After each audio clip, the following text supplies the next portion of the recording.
Hello everybody. So today I'm going to be walking you through a lap around Interlagos in the Skip Barber Formula 2000. Now the guide will not teach you how to get the best time around the circuit, but it's more just how to get up to speed with the car track combination. You know, some tips and all the rest of it on how to get a decent lap time off the bat. Excuse me. So first of all, coming up to T1 here, you sort of want to brake in between that 50-meter sign, if you can. Oh, okay, my mouse has gone off screen, but you see the 50-meter sign there. You sort of want to brake in between that and the end of this barrier here. You're going to brake pretty hard.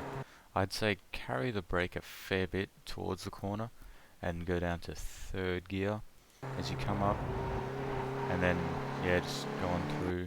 Accelerate a bit towards this corner, but lift off once you get to the apex, because otherwise you'll just slam right into that barrier, or if you're lucky you'll go onto the grass.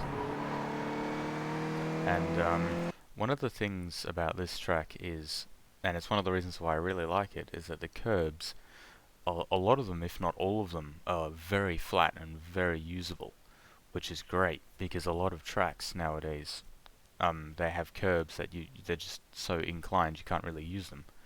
They're just kind of there for looks or something. But yeah, this track actually has usable curbs, so that's nice. So yeah, for this corner you kind of just want to stick to the inside, and then as this exit curb comes up, you sort of want to just slowly ease out of your steering and then come down to that curb, so you can carry, or you can gain a bit more speed towards the or you can just start gaining more speed, because obviously you're not getting more rolling resistance from turning, so you just kind of straighten out and then go towards the exit curb down here. Exit curb, sorry, not, I don't even know what I said there, just yeah, exit curb. And obviously this is straight, so not much to worry about there. Now for this corner, instead of braking at that, okay, you can't really see it. Instead of braking at that 100-meter mark, what you should do really is brake at this little slip road here. And again, like T1, bring it down to third gear, turn it in relatively hard, as you can see there, and just okay, I kind of screwed it up there, but you sort of want to hug the apex a fair bit. Well, not a fair bit, but you want to hug the curb, I should say. You want to really touch that curb and get on it. And then obviously you come out, you want to hit that exit curb as well. And then this corner is just flat, but again, you want to hit the curb. I wouldn't say too much, because as you can see, it does incline a fair bit towards the left side of the curb. So just carry a little bit, but not too much. And you're coming up here, this is again just a straight. Now this corner can be pretty tricky, but there's actually a couple of things that it has in common with the Lotus 49. One of which is that I can't drive it, and the other of which is that it doesn't really offer that much grip, especially in high-speed corners. We'll see here.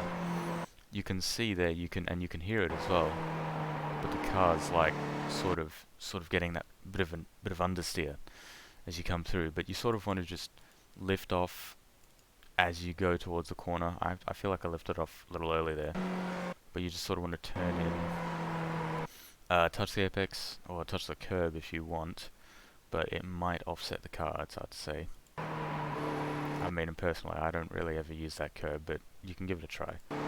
And then up here, you want to get into the throttle and turn in a little harder towards this corner up here, so you can sort of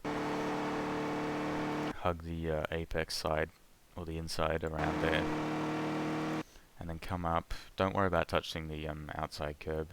Probably wouldn't really gain you that much time. That's just a long sweeping corner, you know. Anyway, down here, there isn't really any sort of braking marker for this corner. You just kind of got to get a feel for where exactly the car slows down the best, if that makes sense. Like, that's the other thing about this track is some of the corners you don't really have a very good braking. You don't really have anything to set as a braking marker.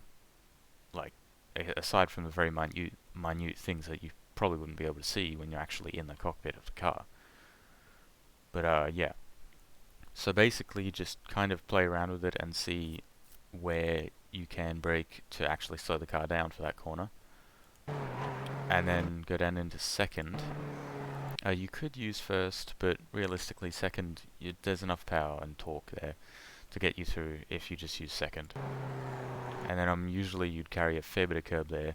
Even if both of your front wheels get on that curb, you won't get an off-track offense, so you can really carry a lot of curb through there. And then down here, as you accelerate, I would probably get an inside exit through there, so you can set your car up pretty good for this corner. But realistically, or not realistically, just, really, I didn't do that this lap, because, yeah, I don't know, I didn't do it. Anyway, so coming down here, you sort of want to lift off as you go around, and I would definitely say use curb again, but not too much, because as you can see, it's once again inclined a fair bit as you get to the left side of the curb. And then you sort of want to get into it around midway through the corner, into the throttle I mean, and then as it gets to full, just come out here, and then hit that exit curb. Now in terms of braking markers for this corner, as you can see there, I would say just sort of the end of this piece of road here, the end of this piece of road with like the diagonal lines in it. Around about, yeah, something like that. And then I would say try and get it into first gear. But this car, see, because you have to clutch in when you shift up, but you don't when you shift down. But there are some times where it won't actually go into like first gear or even like second gear, and you have to like clutch in to do it. But in the case that you do, just clutch in and do it. Anyway, yeah, like I did there. So you don't really have to carry much brake towards a lot of these corners, but like you can try braking later, but this car doesn't exactly reward late braking, if that makes sense. Like, you can't.